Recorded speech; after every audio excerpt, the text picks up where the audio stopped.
Fala pessoal, Felipe Barros na área trazendo mais um vídeo para vocês.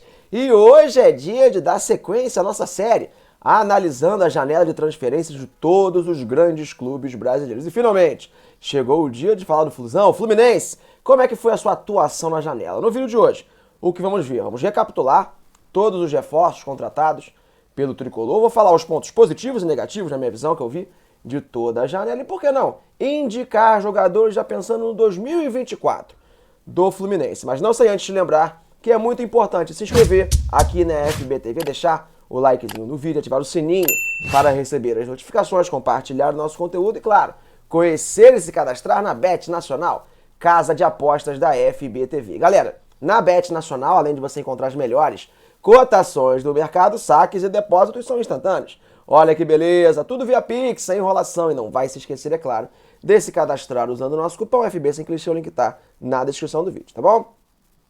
Recadinhos dados, podemos finalmente começar. Vamos lá, pessoal, para começar o nosso vídeo, nada melhor do que a gente relembrar, recapitular todas as contratações do Flusão. Então vem para a tela, para a gente poder continuar a nossa conversa, um quadrinho só ilustrativo, para a gente poder ir falando. Foram 5 jogadores, né, pessoal, contratados pelo Fluminense nessa janela, nem mais nem menos do que o que se prometeu ao longo aí do período que antecedeu a janela. Foram 5 contratações e, na minha opinião, pessoal, fiquei até surpreso, tá bom? Julguei dessas 5, 2 como ótimas contratações, que foi a chegada do zagueiro Marlon, né, velho conhecido da torcida tricolor. Depois de uma longa negociação, ele finalmente decidiu voltar para o Fluminense. Acho um ótimo reforço, um jogador identificado com o clube, com uma boa idade, com qualidade técnica reconhecida, um cara que estava há muito tempo no futebol europeu e principalmente que se encaixa muito no modelo atual de jogo do Fluminense, principalmente pela característica da saída de bola.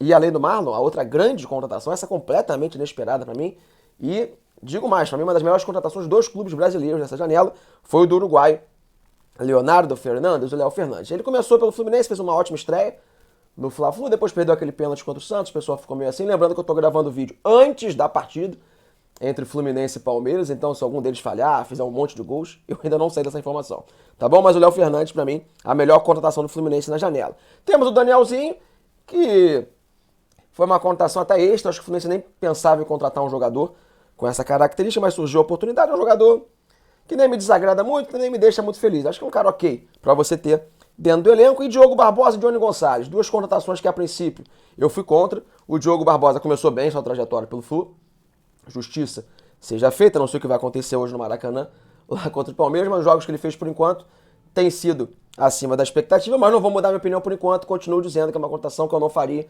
principalmente nos moldes que foi feita. E para mim, Johnny Gonçalves, essa sim é a pior contratação do Fluminense na janela, um jogador que na teoria veio para uma posição carente do clube, não vai conseguir suprir essa carência com as suas características, vem de muitas temporadas jogando em um baixíssimo nível, e aquela contratação preguiçosa que eu sempre falo aqui que o Fluminense costuma fazer. Então, num pacote de 5 nomes, 2 excelentes, na minha opinião, um nome bom, de bom para regular, que foi o Danielzinho, um nome que não me agradou muito, mas tem jogado bem, que é o Diogo Barbosa, e Johnny Gonçalves, para mim, é a pior contratação do Flu na janela, tá bom? Quero que você, torcedor tricolor, conte para mim nos comentários do vídeo qual foi a contratação que mais te animou. Foi o Marlon? Foi o Léo Fernandes? Diga para mim nos comentários qual que você gostou menos. Também, claro que eu vou trazer mais opiniões aqui nesse vídeo, mas eu sei que você adora promoção e descontinho. Então corre lá na Centauro, que como sempre está rolando ele, o nosso cupom FB Scout 10, que te dá 10% de desconto em todos os produtos vendidos e entregues pela Centauro, como por exemplo, produtos licenciados e os uniformes oficiais do Flusão você encontra com desconto, tá bom? Seguindo o nosso vídeo, vimos todos os nomes contratados pelo Fluminense. E aí, a parte que importa, janela boa ou ruim do Flu? Vamos começar com os pontos negativos e positivos. Vamos lá. Começar pela parte boa. Pontos positivos da janela do Fluminense.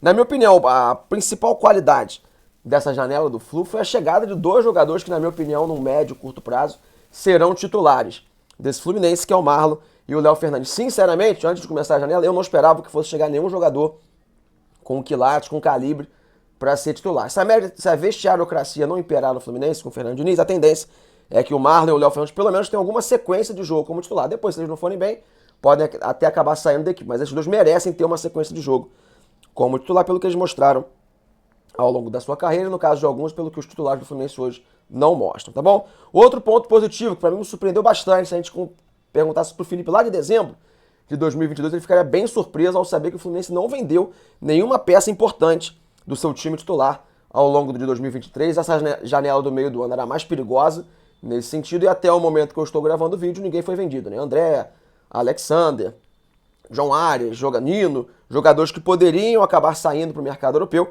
permanecem no Fluminense. Não é uma contratação do Flu, mas é quase um grande reforço.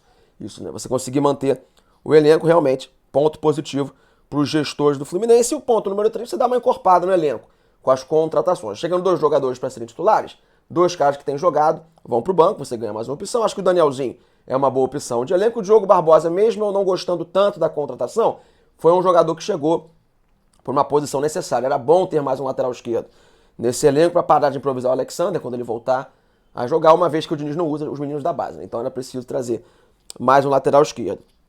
Pontos negativos da janela do Fluminense.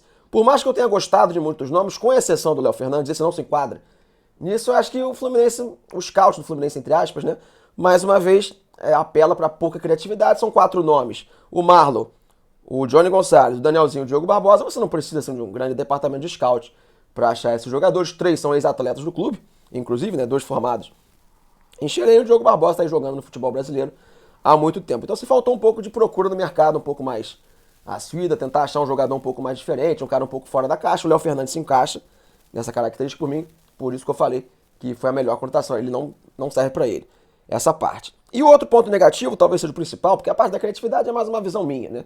Se você não usar a criatividade, estou trouxendo anos bons, vai ter muita gente que vai ficar feliz. Mas como o Fluminense não está nadando em dinheiro, normalmente a criatividade é necessária. Mas para mim a principal furada dessa janela do Fluminense foi não atacar a principal carência do elenco com qualidade, que na minha opinião é o atacante de velocidade. O elenco do Fluminense continua sem ter muitas opções. Você tem o Keno, que é um jogador que tem essa característica, mas a idade vai passando, né? Cada vez mais ele vai perdendo essa capacidade de velocidade. No banco de reserva você tem o Isaac, que é um menino da base, que é um velocista, um driblador, que pode entrar para fazer isso, e para por aí, né? O Johnny Gonçalves vai acabar jogando muito pelo lado do campo, mas não é mais um cara tão veloz, não é um cara de 1 para 1 ofensivo tão forte. Então faltou trazer um jogador com essa característica. Eu acho que o elenco do Flu está muito curto ainda nessa posição. Poderia ter se pensado também num volante com mais pulmão, um cara com mais chegada no ataque, para poder ser um reserva um pouco mais parecido com o Alexander, né? O Lima, que joga por ali, o Danielzinho, que vai jogar hoje, inclusive, no sábado, que eu tô gravando. Nessa posição não é um cara com essa característica. Também acho que faltou um volante com mais pulmão, por mais que essa posição seja mais difícil de achar, mas essa pra mim foi o principal furo da janela do Fluminense, tá bom? Mas mesmo falando tudo isso, pessoal, eu acho que a minha avaliação da janela do Flu, que vai surpreender muita gente, é como muito positivo, tá bom? Eu fiquei bem feliz com a janela do Fluminense, primeiro porque eu não esperava nada dela. Lá no mês de maio, perguntasse: e aí, Felipe, quem você acha que vai chegar? Você acha que vai ter um upgrade no elenco do Fluminense com essa janela? A minha opinião seria que seria muito pouquinho, que no máximo ia chegar uma aposta ou outra para composição de elenco. E no fim das contas chegaram 2 jogadores que eu, Felipe, vejo como titulares para esse time, titulares de bom nível, que é o Marlon e o Léo Fernandes. Então só esses 2 por tabela já deixam a janela do Fluminense muito aprovada. Na minha opinião, você traz o Danielzinho, que eu acho que é um bom reserva, um cara que pode entrar ali e compor bem. O Diogo Barbosa é muito caro, não teria trazido, mas se continuar jogando como está jogando essas primeiras 3 partidas, vai ser uma boa opção também. O Marcelo é um cara, um lateral esquerdo que tem um pouco mais de ataque à última linha, um pouco mais de velocidade, de condução de bola, coisa que o Marcelo hoje tem menos. O Johnny Gonçalves foi péssima a contratação, mas eu acho que ele por si só não é suficiente para puxar a janela toda para baixo e a gente falar que foi ruim. Então assim, ponto positivo, fiquei bem surpreso com a janela do Fluminense. Eu acho que o time hoje, ele sai da janela de transferências bem melhor. O time, né? O time e o elenco, né? Porque tem que chegar no peça para as 2 condições, melhor do que entrou. Então assim, gostei, fiquei satisfeito como analista e como torcedor também por essa janela do Fluminense, tá bom? Isso posto, tá bom. Felipe gostou da janela, aprovou as chegadas e saídas, né, que não tiveram, do elenco do Fluminense. Mas e aí? Pensando em jogadores que ainda podem chegar, poderiam chegar para o ano que vem, para esse ano, ainda tem coisa para se fazer nesse mercado? Já vale a pena começar a trabalhar nesse sentido? Vem para a tela para a gente poder conversar. Indicações, pessoal, em todos os quadros dessa janela eu estou indicando para os clubes jogadores que estão livres no mercado, que ainda podem ser contratados pensando em 2023. Mas no caso do Fluminense, primeiro ponto, o Fluminense já deixou bem claro que não vai contratar mais ninguém. Então não adianta ficar indicando jogador aqui para vir esse ano, porque vai perder tempo. E segundo, analisando os jogadores que estão livres no mercado e as carências atuais do elenco do Fluminense, que eu vislumbro, pelo menos, você não tem realmente boas opções. Então eu ia ficar indicando jogador por indicar aqui, acho que essa é uma parte do vídeo importante que a gente vai perder tempo. Então, já comecei a pensar em 2024, dezembro de 23, né, começo de 2024, eu indiquei 5 jogadores que estão livres para pré-contrato, que você pode assinar hoje para chegarem de graça em 2024, já vislumbrando eventuais carências do elenco lá na frente, tá bom? Então eu indiquei 2 atacantes de lado de campo, jogadores de velocidade, qualidade técnica, um que é o Maximiliano Messa, jogador que joga no futebol do México, tá jogando hoje no Monterrey, um cara experiente, 30 anos de idade, não é mais tão velocista, mas é um cara com uma qualidade técnica acima da média. Acho que é um jogador que o mercado brasileiro vai ficar muito de olho a partir dos próximos meses. E para mim essa aqui seria uma grande aposta, uma antecipação gigantesca no mercado, que é Alexander Aravena, chileno, jogador de apenas 20 anos de idade, esse sim, jogador de velocidade pelos lados do campo, um cara que faz muito gol, dá muita assistência, um jogador que está começando a sua carreira, já faz parte, inclusive, da seleção principal do Chile, e está com uma oportunidade linda de ser contratado 0,800. Então, seria uma ótima antecipação pro Fluminense, já pensando na carência que o elenco do Fluminense tem hoje, tá bom? E pensando pro ano que vem, na teoria, esperamos que o Felipe Melo se aposente ou saia do Fluminense, e você ainda tem a grande possibilidade do Nino ser vendido. Então, acho que a zaga vai ser uma posição que talvez precise contratar uns 2 jogadores pro ano que vem. Então, coloquei 3 nomes aí, que estão já com possibilidade de pré-contrato, que é o Lautaro Gianetti, jogador do Vélez Sarsfield, 29 anos de idade, Alexander Barbosa, zagueiro paraguaio do Libertad, 28 anos de idade, e Juan Pablo Vargas, que chegou a fechar com o Santos agora, foi reprovado nos exames médicos, ia ficar um mês fora de combate, aí o Santos desistiu da contratação, para mim foi um grande erro da diretoria do Peixe, um zagueiro que joga pela esquerda, canhotinho, tem uma ótima saída de bola, encaixa com o modelo do Diniz, poderia ser também uma opção de zagueiro pela esquerda para a temporada de 2023. Jogadores que estão livres no mercado hoje, pessoal, você até tem alguns nomes de peso, tem o Joaquim Pereira, jogador que o Santos tem interesse, o Alex Sanches, o próprio Luciano Vieto, mas são jogadores caros. Eu acho que o Fluminense não buscaria esse tipo de jogador, ainda assim, e sinceramente por características, eles também não atendem 100% o que o Fluminense precisa hoje, tá bom?